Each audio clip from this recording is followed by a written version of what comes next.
After Matt Davidson slugged 2 homers Thursday night, pitcher Lucas Giolito offered an explanation. Something about the Kansas City barbecue has gotten him going. Davidson wouldn't dare deny it, saying, "I do love barbecue, whether it's rib tips, burnt ends or sliced turkey. What's not debatable is how much Davidson loves hitting at Kauffman Stadium." After entering Friday with 5 homers and 10 at-bats in Kansas City, Davidson did it again.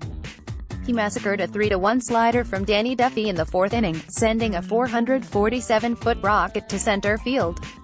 And then, stop the presses, he went yard in extra innings, launching a 3-2 fastball from left-hander Tim Hill.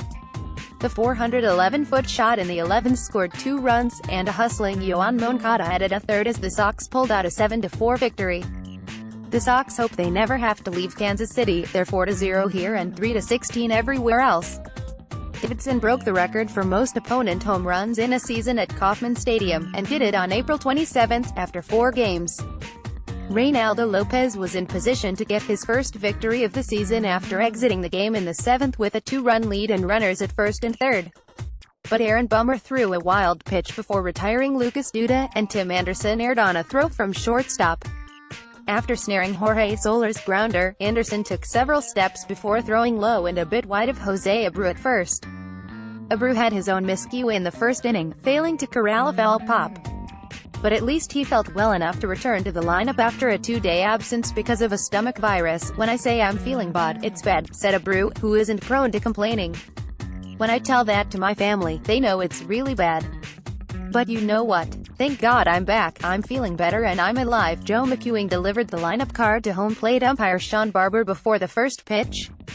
If you think he did it to mark an important occasion, his first time managing a big league game from the outset, you don't know the depth of baseball superstitions.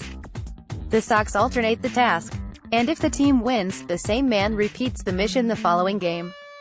McEwing, the Sox's bench coach, took over managing duties Friday night and will be in charge for Saturday's day-night doubleheader after manager Rick Renteria traveled to Austin, Texas, for the funeral of his mother.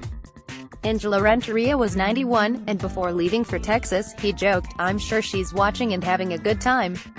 She's probably yelling at all the umpires like I do." McEwing, a super sub during his 9 years as a big league player, said he hoped Renteria would not be tempted to watch the 3 games he will miss. "We all want him to focus on his family," he said.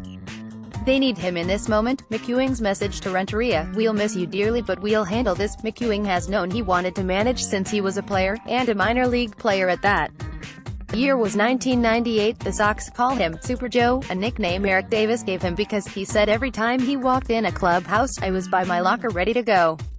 In uni, McEwing played every position on the diamond other than pitcher and catcher, saying his utility background is huge. "You can relate to every single individual on the field and what they are going through, and relate to every guy on the bench. You try to prepare them for every situation, pinch running, defensive replacement.